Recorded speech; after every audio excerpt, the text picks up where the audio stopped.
Bienvenidas y bienvenidos a Frecuencia de Cuidados. En este episodio queremos hablar de algo que es bastante cotidiano, pero pocas veces se visibiliza y se habla, y es la salud mental de quienes cuidan. Cuidar puede nacer desde el amor, desde el compromiso, la responsabilidad, pero también exige tiempo, cuerpo y emoción.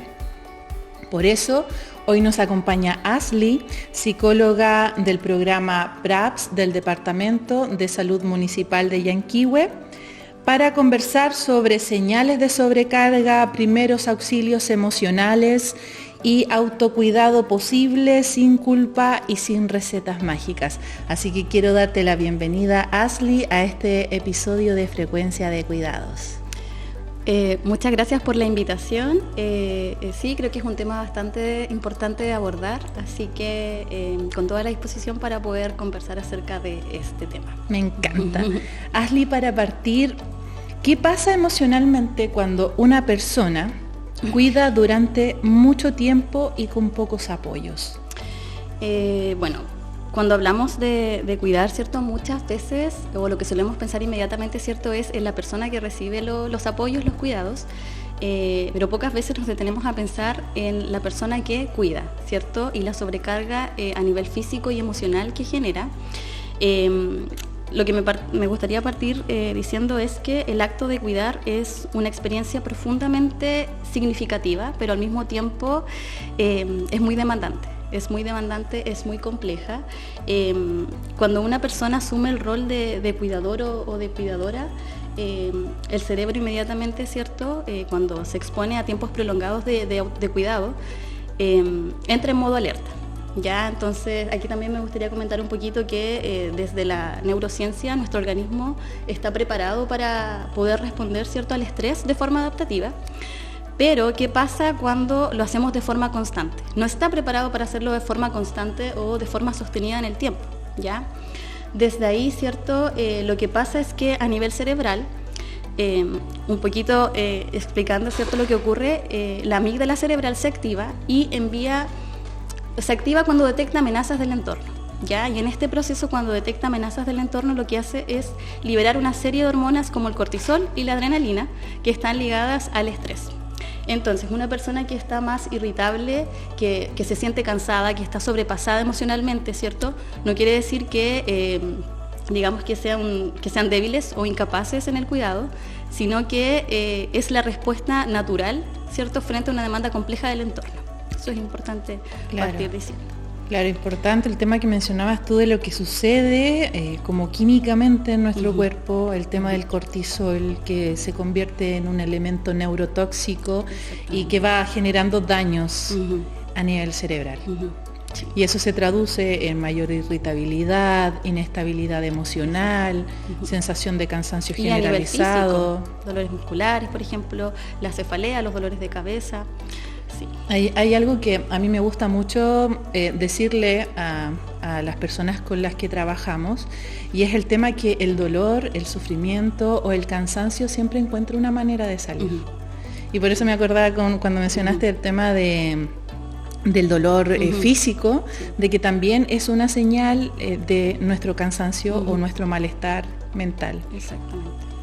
Y ¿qué emociones son las principales que empiezan como a surgir cuando una persona se está viendo como sobrecargada o más cansada? Las emociones como más comunes, ¿cierto?, son la tristeza, ¿ya? La irritabilidad, como mencioné, la culpa aparece, la soledad, el miedo e incluso la rabia.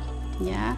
¿Qué pasa? Que muchas personas incluso sienten culpa por sentir o por las emociones que están experimentando, ¿ya?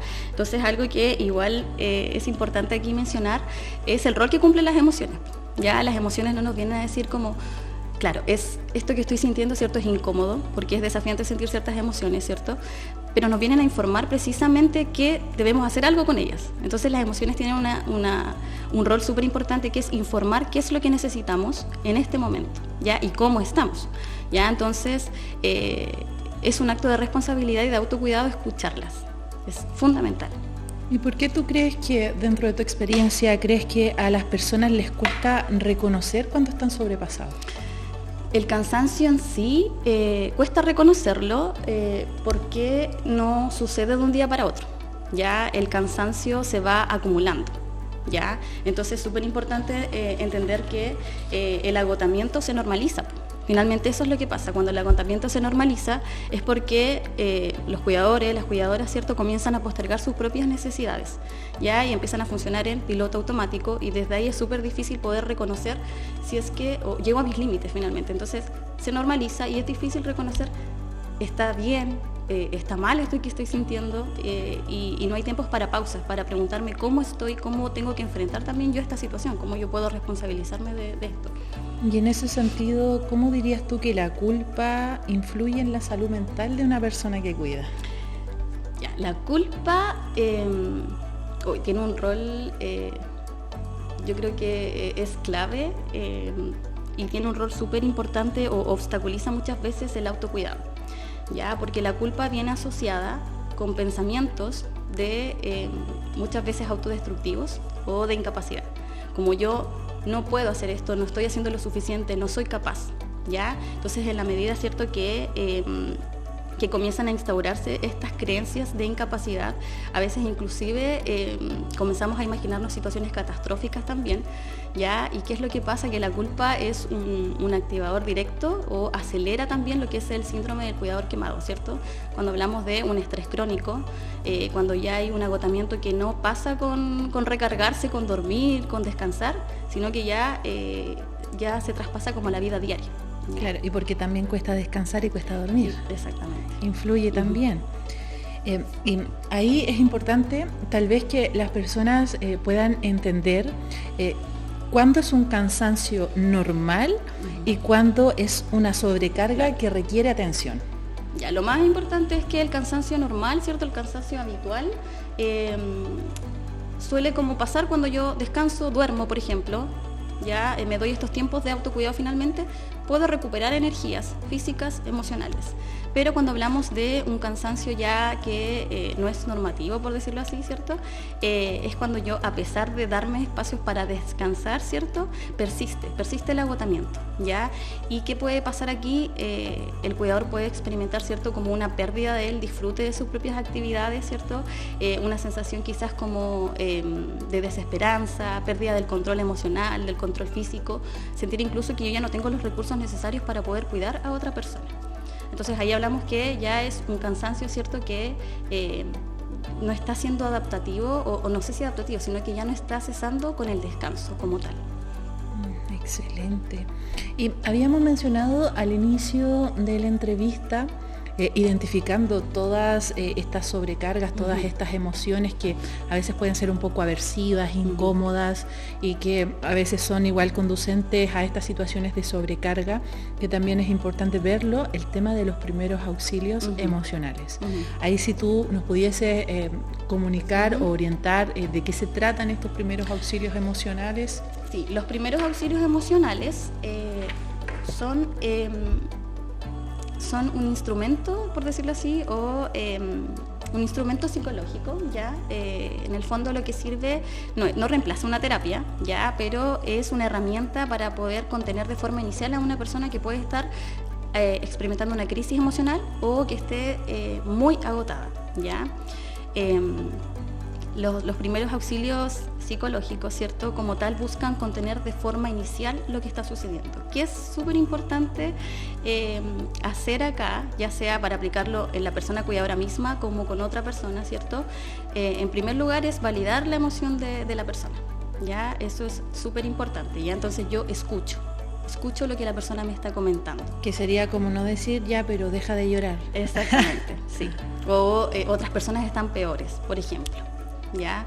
Entonces, lo primero que yo debo hacer es escuchar a la persona, escuchar sin juzgar, ¿cierto? Sin buscar soluciones, porque yo creo a veces, ¿cierto?, que pasa mucho que creemos que al escuchar a esta persona que me está mostrando, ¿cierto?, como la experiencia emocional que está viviendo, debo intentar solucionar lo que le está pasando, ¿ya?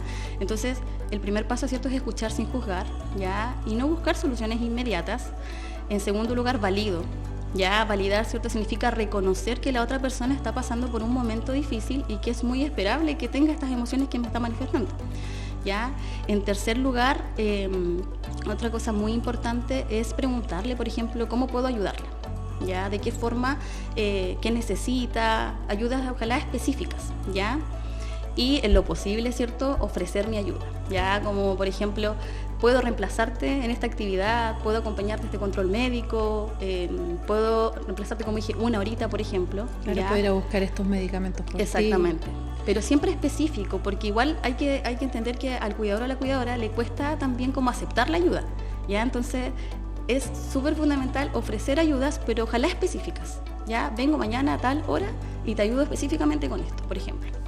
Y por último, no normalizar, sino que respetar sus tiempos, respetar los tiempos de la persona que está exponiendo, ¿cierto?, este malestar emocional. Yo creo que eso va mucho, bueno, familia, comunidad, pero en particular las personas que están más cercanas a esta diada de cuidado, compuesta por la persona cuidadora y la persona que requiere los cuidados, en que a veces pueden parecer apoyos pequeños, pero son apoyos que finalmente son significativos para la persona cuidadora y quien recibe los cuidados. Espacios pequeños que a lo mejor puede ser una hora o media hora, que entreguemos un alivio, una escucha o un breve descanso, puede marcar la diferencia. Sí. Y hablamos un poquito, si podríamos profundizar en relación de qué cosas es mejor evitar decir en una situación como de crisis, aunque se digan con buena intención. Sí. Claro, muchas veces, ¿cierto? Como mencionábamos, se dicen muchas frases, tienes que ser fuerte, todo va a pasar. Hay personas que quizás están sufriendo más, por ejemplo, o no es para tanto, y que si bien, ¿cierto?, son frases que tienen una buena intención detrás, buscan también como ayudar a la persona, entregarle energía, en el fondo lo que generan es como reforzar esta idea en el cuidador de que lo que está sintiendo no es válido, no es valorado por el entorno, ¿ya? Entonces podemos reemplazar estas frases como: yo entiendo, puedo imaginar lo difícil que es para ti estar viviendo esta situación. La rabia que me manifiestas, la culpa que me manifiestas, la tristeza que me manifiestas, ¿cierto?, tiene mucho sentido considerando lo que me estás contando, considerando la dinámica, ¿cierto?, que estás viviendo actualmente. Valoro mucho que me tengas confianza, gracias por contarme, estoy aquí si quieres llorar, no pasa nada si quieres llorar, te escucho. En el fondo es estar ahí presentes y promover una escucha genuina, atenta. Entonces, así como te lo resumo así nomás. Cosas que tenemos que considerar al momento de dar una contención emocional o un primer auxilio emocional o psicológico es escuchar sin juzgar, sin dar soluciones, validar, respetar, y ofrecer ayudas. Ofrecer ayudas concretas. Y bueno, nosotros siempre hablamos de, para prevenir estos temas de sobrecarga, hablamos de cómo la familia o la comunidad se tiene que hacer presente mediante los apoyos, ¿cierto? Y por otro lado, igual hablamos de un elemento que es importante, que es el autocuidado. Pero ahora, ¿qué pasa con el autocuidado? Que este es un tema que es bastante manoseado. Sí. ¿Qué pasa con el autocuidado cuando la persona cuidadora tiene poco tiempo? Porque ese es el tema. Hay algunas actividades de autocuidado que demandan tiempo. No sé, por ejemplo, cuando hablamos de que la persona cuidadora tenga que integrarse en diferentes grupos, etcétera, y pasa que detrás faltan redes de apoyo, falta tiempo, o a veces esta misma situación prolongada de sobrecarga que genera el síndrome del cuidador favorece en que la persona tenga desmotivación, no quiera salir de su casa, se exponga a mayores situaciones de aislamiento social. Entonces, para empezar como con algo mucho más básico y cositas más pequeñas, ¿cómo hablar de autocuidado cuando la persona cuidadora tiene poco tiempo? Ya, entonces aquí hay que partir, ¿cierto?, por entender que el autocuidado en personas cuidadoras es distinto, ¿cierto? O sea, muchas veces cuando hablamos de autocuidado, la mayoría de las personas suelen imaginarse, ¿cierto?, unas grandes vacaciones, un spa, o en el fondo grandes vacaciones, ¿cierto? Pero en personas cuidadoras el autocuidado implica quizás espacios más pequeños y realistas, ¿ya? Debemos considerar que son espacios de recuperación, ¿ya? Hablamos de espacios de recuperación física y emocional en la cotidianidad, ¿ya? Entonces implica considerar tomarme un tiempo, por ejemplo, para tener una ducha tranquila, por ejemplo, tomarme un café de forma tranquila, disfrutar una canción, ya permitirme cantarla, no sé, si tengo que repetirla varias veces, por ejemplo, implica también, ¿cierto?, quizás respirar y salir afuerita, al patio. En el fondo es entender que, o por ejemplo, si tengo un hobby, ya, quizás mi realidad no me permite poder realizar esta actividad en una hora, ya, pero sí puedo quizás dividirla durante el día. Y quizás me puedo dar 3 momentos en el día de 10 minutos si me gusta tejer, por ejemplo. Ya, a eso voy con promover microespacios de recuperación. Ya, entender que el autocuidado implica, ¿cierto?, destinar estos momentos en el día y que son súper importantes. Ya, entonces no me imagino unas grandes vacaciones, sino que también lo llevo a mi realidad, que no por eso es menos importante o valioso, ya, al contrario. Entonces, podríamos decir que en este caso los espacios de autocuidado, aunque sean como, tienen que tomarse como pequeños espacios para cosas que nos hacen sentir bien o que disfrutamos o que nos gusta. Y llevando las cosas un poco al extremo, ¿ya? Cuando las personas se sienten profundamente mal o profundamente solas, que es la realidad de mucha gente, que tiene pocos apoyos, que están en situaciones de aislamiento social. ¿Cuándo conviene pedir ayuda, en este caso salud mental?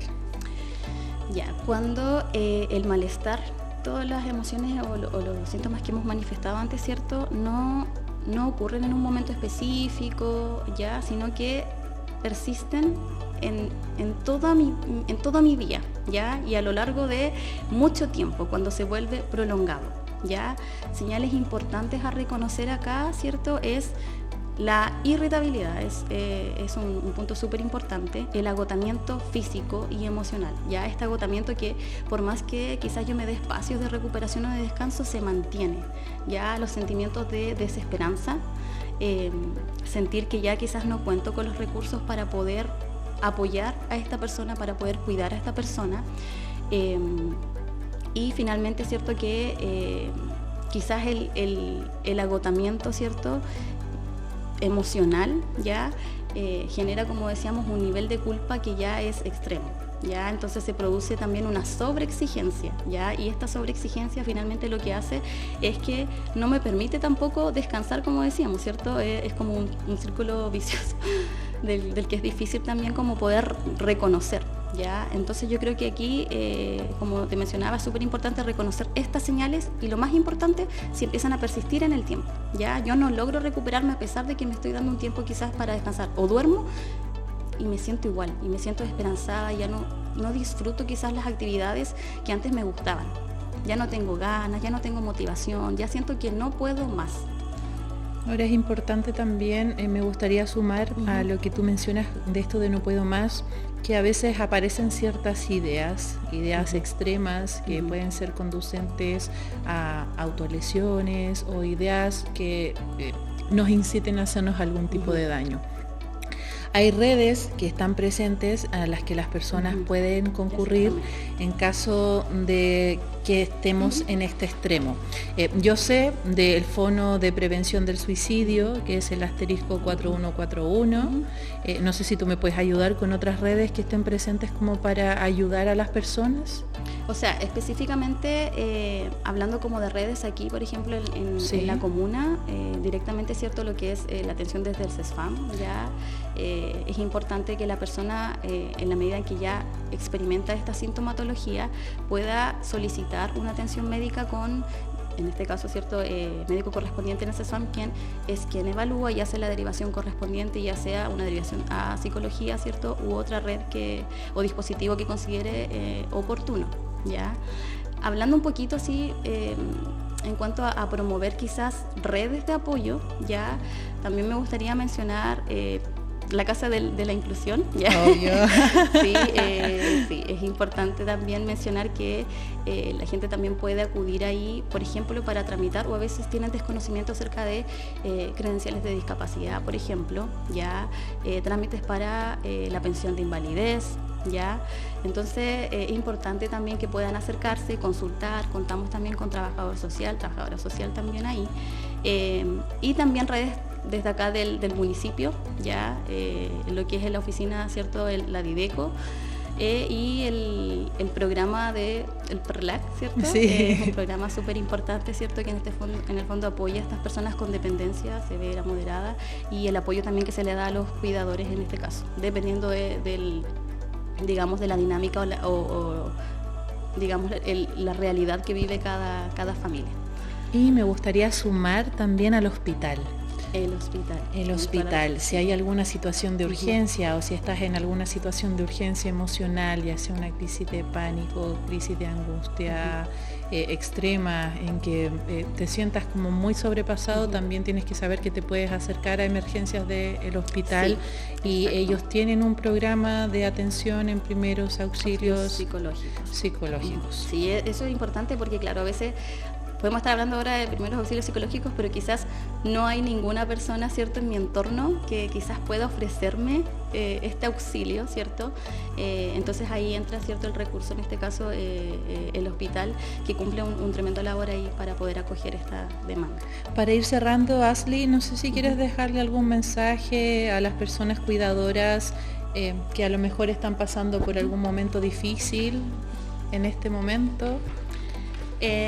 Sí, un poco cerrando todo lo que veníamos comentando, partir por validar lo que están sintiendo en este momento. Ya me gustaría decirle que lo que sienten es igual de importante, ya merece ser escuchado, merece ser también respetado, acompañado. Ya la fortaleza no implica no llorar, no sentir. Tenemos que entender que estas emociones nos vienen a informar que podemos encontrarnos, ¿cierto?, en una situación de amenaza, ¿ya? Por lo tanto, reconocerlas es el primer paso, habitar estas emociones, ¿cierto?, es el primer paso para poder, en el fondo, responsabilizarnos y promover nuestro propio autocuidado, ¿ya? Entonces es importante que resignificar un poco el sentido de lo que es ser fuerte, ¿ya? No significa no llorar y no sentir, al contrario, significa comenzar a mirar cuáles son nuestros propios límites, ¿cierto? Atrevernos a pedir y recibir ayuda, ¿ya? Me gustaría, ¿cierto?, como que se quedaran con esta idea que para cuidar a otros también ustedes necesitan cuidarse, ¿ya? Es fundamental poder escuchar lo que su cuerpo les dice, escucharlo, ¿cierto?, desde lo físico, desde lo emocional, porque sentir no es un acto o permitirnos sentir no significa que somos débiles o que somos incapaces o que estamos haciendo mal, digamos, el cuidado, ya significa que somos humanos y que nuestro cuerpo finalmente nos quiere cuidar. Gracias, Ashley, por acompañarnos en esta conversación, y a las personas cuidadoras que hoy nos ven, recordarles que pedir ayuda no le quita el valor a su cuidado, al contrario, puede ser una forma más responsable de sostenerlo. Les habla Soledad, gestora comunitaria del programa Red Local de Apoyos y Cuidados, y esto fue Frecuencia de Cuidados. Muchas gracias. Chao.